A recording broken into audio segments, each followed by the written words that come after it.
Romanos, un estudio inductivo. Con el pastor Víctor Manuel Buitrago. Bendito Señor, te doy gracias en este día porque podemos iniciar una vez más nuestro estudio de Romanos. Solo te ruego, como siempre, Señor, nos has ayudado, nos ayudes en este día y nos bendigas tomándonos de tu mano, Señor, y llevándonos por el camino de tu palabra para poder entender tus principios y lo que tú nos hablas a través de esta excelente carta como es la de los Romanos, Señor. Que cada parte de esta lección, de este tiempo de meditar en tu palabra, sea algo que nosotros podamos vivenciar en nuestro día a día. Que no se quede solamente a nivel de intelecto, Señor, sino que toque nuestros sentimientos, nuestras emociones y de esta manera lo llevemos a la práctica, Señor, en el diario vivir. Gracias, Señor, por el privilegio que nos das de estudiar tu palabra y te rogamos una vez más que nos bendigas mucho, mucho más de lo que lo has hecho hasta ahora. En el nombre de Cristo Jesús. Amén y amén. Gloria a Dios. Aquí estamos listos para comenzar nuestra lección número 17 de Romanos Inductivo. Hoy vamos a tocar Romanos capítulo 8 del versículo 15 al versículo 27. Y voy a comenzar leyendo Romanos 8, 15 al 17, por lo menos hasta la primera parte del 17. Pues no habéis recibido el espíritu de esclavitud para estar otra vez en temor, sino que habéis recibido el espíritu de adopción por el cual clamamos Abba Padre. El Espíritu mismo da testimonio a nuestro espíritu de que somos hijos de Dios y si hijos, también herederos de Dios. Esto es lo que nos dice Romanos capítulo 8. Vamos entonces a entrar a nuestra serie de preguntas, porque nuestro estudio inductivo en eso consiste en preguntarle al texto: ¿cómo se comportaría una persona dominada por el espíritu de un esclavo y otra dominada por el espíritu de un hijo adoptado? El que tiene el espíritu de esclavitud adopta actitudes y posturas serviles, es decir, que cuando uno los ve venir, puede observar que se acerca con la frente inclinada, sin mirar al rostro de su amo, con los hombros encogidos y el cuerpo ligeramente inclinado, hablando en voz baja, como si siempre estuviera preparado para ser castigado o reprochado, y por eso mismo vive en permanente temor. En cambio, el espíritu de un esclavo lo limita en todos sus movimientos y no le permite decidir por sí mismo. Bueno, es literalmente un esclavo. Por eso no puede decidir por sí mismo. En cambio, la persona que es dominada por el espíritu de adopción, o mejor dicho, un hijo adoptado, su comportamiento es radicalmente diferente. Él es libre y se siente libre, es dueño y se siente dueño, por lo cual respira aire de libertad, aire de confianza, de autoridad, de seguridad. El esclavo llama a su dueño en voz baja. En cambio, el hijo grita a su padre. Este gritar no es ese gritar grosero, no, sino que habla con confianza y habla con voz fuerte. El esclavo mantiene distancia, en cambio el hijo corre y se arroja sobre su padre para abrazarlo. Miren, no recibieron un espíritu que los haga esclavos y los vuelva al temor. Recibieron un espíritu que los hace hijos y que nos permite gritar Abba Padre, dice la Nueva Biblia Española.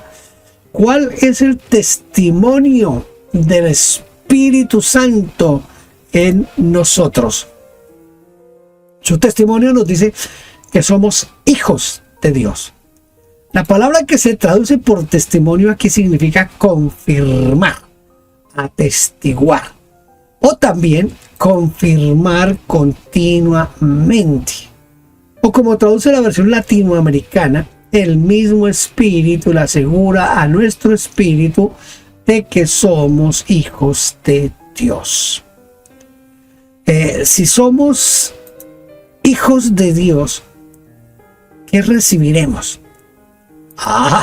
Recibiremos todo lo que pertenece a Dios porque somos hijos, somos herederos de Dios. Él es nuestro Padre eterno que nos creó para esto mismo, para que compartamos todo lo que le pertenece. ¿Qué significa esto de ser heredero? Es interesante notar que la palabra en griego para heredero es kleronomoi, que proviene de kleros, que significa suerte, parte, lugar, alguien encomendado al cuidado de otro. Y de aquí proviene la expresión miembro del clero. Nosotros estamos acostumbrados que siempre que hablamos del clero, nos referimos casi básica y prácticamente solamente a los líderes de la Iglesia Católica. Pero mire, ¿cómo va esto de ser herederos? Viene de la palabra kleronomai, que es el clero. Bien, permítame, voy a leer ahora Romanos capítulo 8, versículo 17, la segunda parte del 17 y el versículo 18. Y coherederos con Cristo, si es que padecemos juntamente con Él, para que juntamente con Él seamos glorificados. Pues tengo por cierto que las aflicciones del tiempo presente no son comparables con la gloria venidera que en nosotros ha de manifestarse. ¿De qué? ¿De qué depende? En este caso, ¿de qué depende nuestra coherencia con Cristo? Aquí esta palabra coherencia no se habla de hacer las cosas en cuanto a lo que sería con juicio, las cosas con los sentidos, sino de ser parte de la herencia. Quizás me quedó separada no me quedó bien separada la palabra. Debería después del co ir un guión, ¿verdad?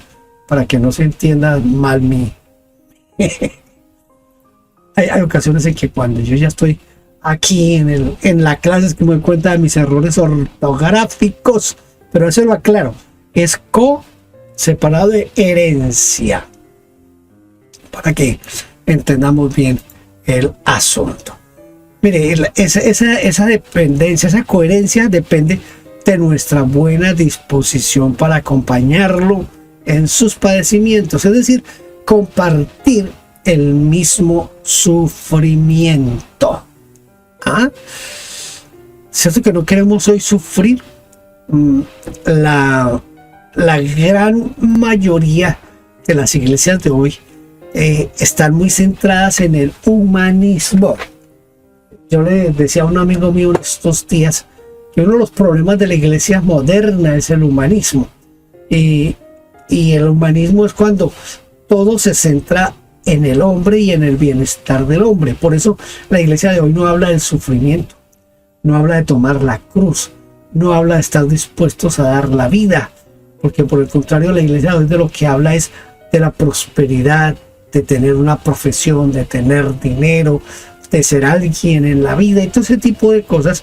Pero lo que está diciendo aquí el apóstol Pablo, pues como que no es muy, ahora sí coherente, no es muy coherente con lo que se predica en las iglesias de hoy. Tiene que ver más con el sufrimiento. Es compartir el sufrimiento con el Señor. La herencia compartida con Cristo está reservada solamente para aquellos que han padecido juntamente con Él. El apóstol Pablo diría: cumplo en mi carne lo que falta de los padecimientos de Cristo por su iglesia. Siempre que queramos escapar del sufrimiento por causa de Cristo, deberíamos recordar este pasaje.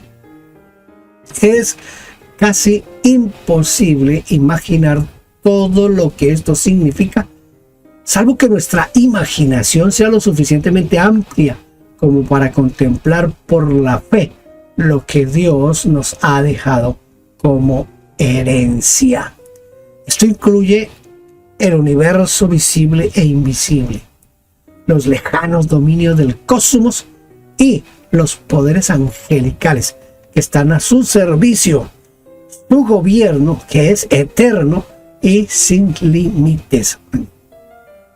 Sostengo además que los sufrimientos del tiempo presente son cosa de nada comparados con la gloria que va a revelarse reflejada en nosotros. La gloria tan grande que todo sufrimiento será irrisorio, pueril y tonto. Todas las preguntas que tenemos ahora, todos esos porqués, todas las dudas, todas las confusiones, todas las incertidumbres quedarán minimizadas ante la manifestación de la gloria en nosotros y nos sentiremos estúpidos. Sí, que aún nos vamos a preguntar, ya no nos vamos a preguntar ¿por qué? ¿Por qué? Cuando yo era, no era tan niño, pero ya tenía cierta, en mi edad de joven, pues, cayó a mis manos un libro que se llamaba Los 1001 Porqués. Y me interesó ese libro porque era un libro lleno de preguntas que para esa época algunas en mi mente no estaban resueltas. Y eran preguntas que, por ejemplo, ¿por qué vuelan los pájaros? ¿Por qué un saltamontes puede brincar tan alto? ¿Por qué una pulga puede hacer un salto tan elevado de acuerdo a su tamaño? Todo ese tipo, ese era el libro de los 1001 porque si viene ahora a mi mente al recordar que algún día y todavía quizás hoy nos preguntemos ¿por qué? ¿Por qué me pasa lo que me pasa? ¿Por qué sufro lo que sufro? ¿Por qué estoy atravesando este momento? Pero siempre que lleguen esas preguntas de el por qué, pensemos que ojalá sea para la gloria de Dios y para cumplir con los sufrimientos de Cristo, como dice el apóstol Pablo, ¿no? Versículos 19 al 23. Porque el anhelo ardiente de la creación es el aguardar la manifestación de los hijos de Dios. Porque la creación fue sujetada a vanidad, no por su propia voluntad, sino por causa de que la sujetó en esperanza, porque también la creación misma será libertada de la esclavitud de corrupción a la libertad gloriosa de los hijos de Dios. Porque sabemos que toda la creación gime a una y aún está con dolores de parto hasta ahora. Y no solo ella, sino que también nosotros mismos, que tenemos las primicias del Espíritu, nosotros también gemimos dentro de nosotros mismos, esperando la adopción, la redención de nuestro cuerpo.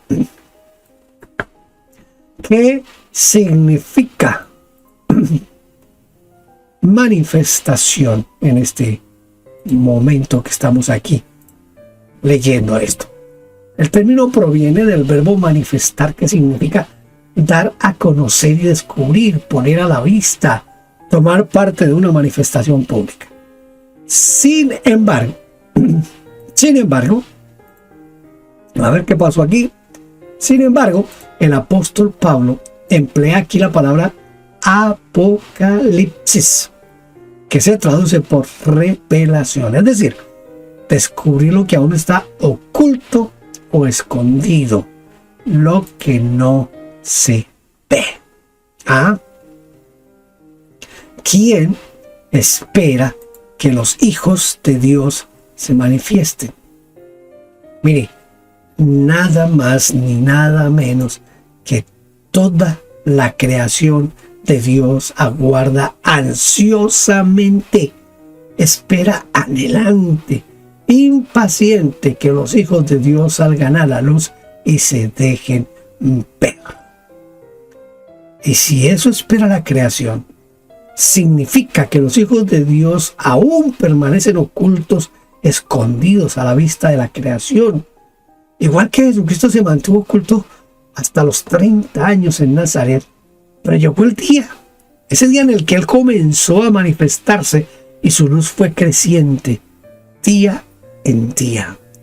Aún los demonios expresaron a gritos quién era Él. Esto me lleva a mí a pensar en la parte misionera y cómo la iglesia ha dejado de cumplir su labor misionera de ganar al mundo para Cristo, porque nos hemos encerrado en nuestras cuatro paredes y nos hemos olvidado del mundo que existe allá afuera. Hay un mundo por salvar, hay un mundo por ganar. ¿Qué pasó? ¿Y qué pasará con la creación? Que la creación fue sujetada a vanidad, es decir, a la inutilidad, al fracaso y a la frustración, porque Dios así lo estableció. Note esto, pero ¿qué es Dios? ¿Quién lo establece?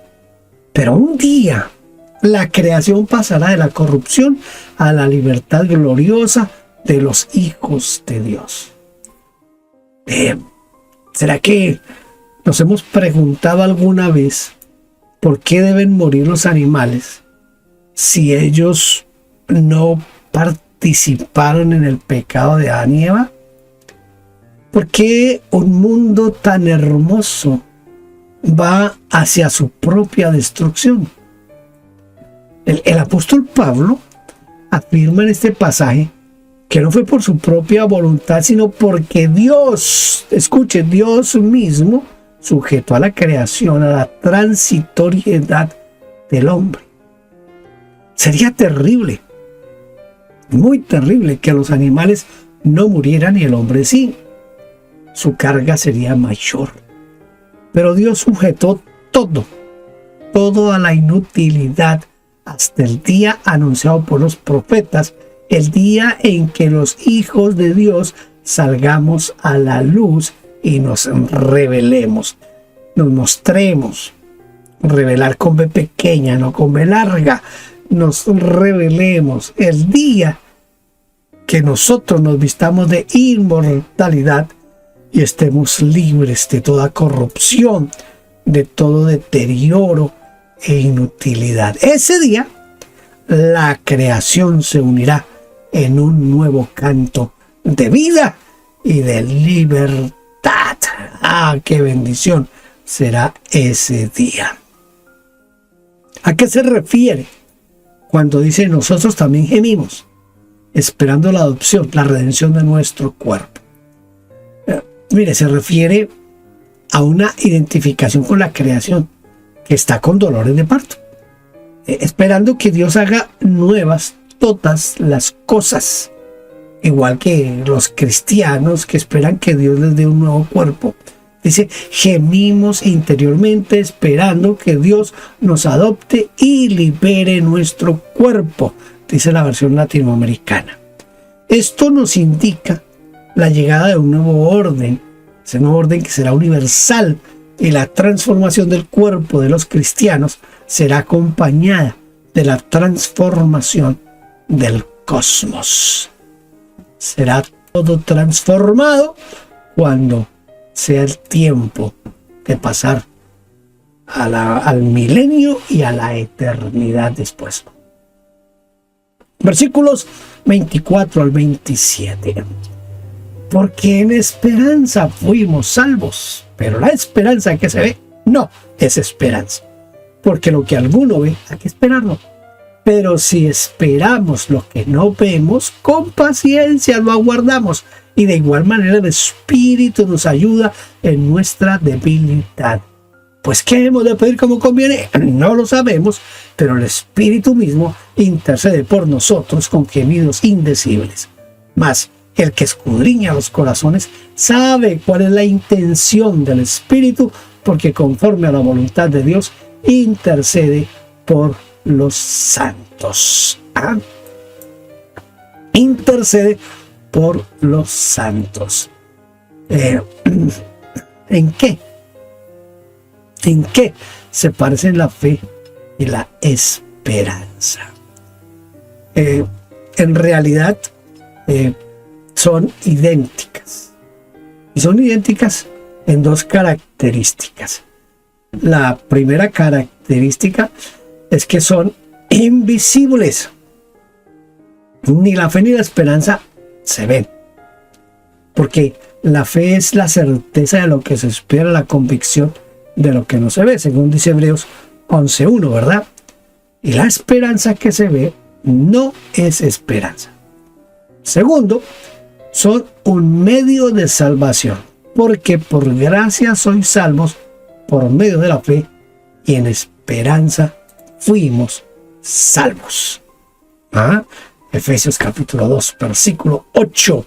Interesante este versículo que todos debemos de saber de memoria. ¿Cuántos gemidos mencionó Pablo en este capítulo? Es un ejercicio para volver a leer estos dos, todo el capítulo, ¿no? Pero aquí vamos a centrarnos en esta parte. Mencionó 3 gemidos diferentes. Primero, el gemido de la creación, porque sabemos que toda la creación gime a una. Hay un gemido, el gemido de la creación. Segundo, el gemido de los creyentes en Cristo. Dice, nosotros también gemimos, esperando la adopción. El tercer gemido es el gemido del Espíritu Santo. De igual manera, el Espíritu nos ayuda en nuestra debilidad, intercede por nosotros con gemidos inexpresables. Los 3 coinciden. Escuche, los 3 coinciden en un punto. El gemido es por la debilidad. La creación está limitada, sujeta a corrupción. El creyente está limitado o sujeto a su cuerpo de humillación o debilidad. Y el Espíritu Santo interviene por nuestra debilidad y nos ayuda con sus gemidos. Esto es conmovedor.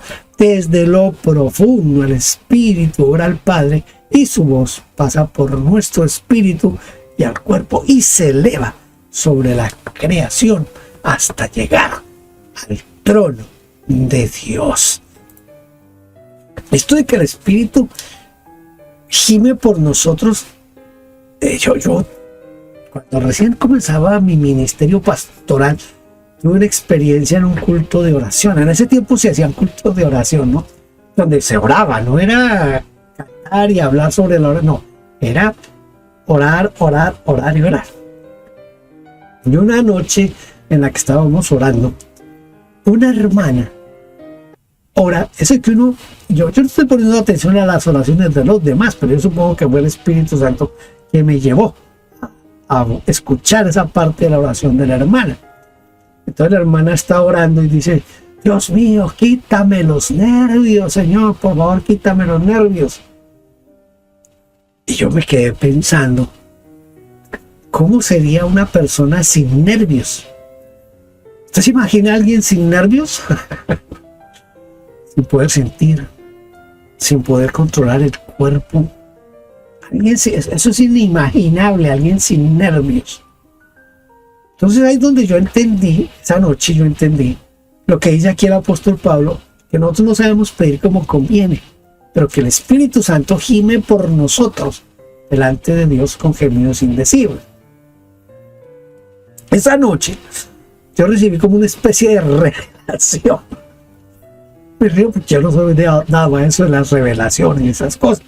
Pero, escuche, cuando la hermana oró así, Dios mío, quítame los nervios, y vino a mi mente pensar en una persona sin nervios. Al mismo tiempo, el Espíritu Santo me habló a mí y me dijo, mire, Ese es mi trabajo. La hermana no quiere en realidad que Dios le quite los nervios. Lo que ella quiere es tener paz en su mente, paz en su corazón, para que las diferentes circunstancias de la vida no la desesperen y no la exasperen, especialmente en el trato con sus hijos y en el trato con sus compañeros de trabajo. Ella era enfermera en un hospital en Bogotá y seguramente vivía bajo mucha presión, y a veces llegaba a su casa y maltrataba a sus hijos, y seguramente ella sentía que su ánimo y su ira, su enojo la estaban controlando, y por eso le pide a Dios que le quite los nervios.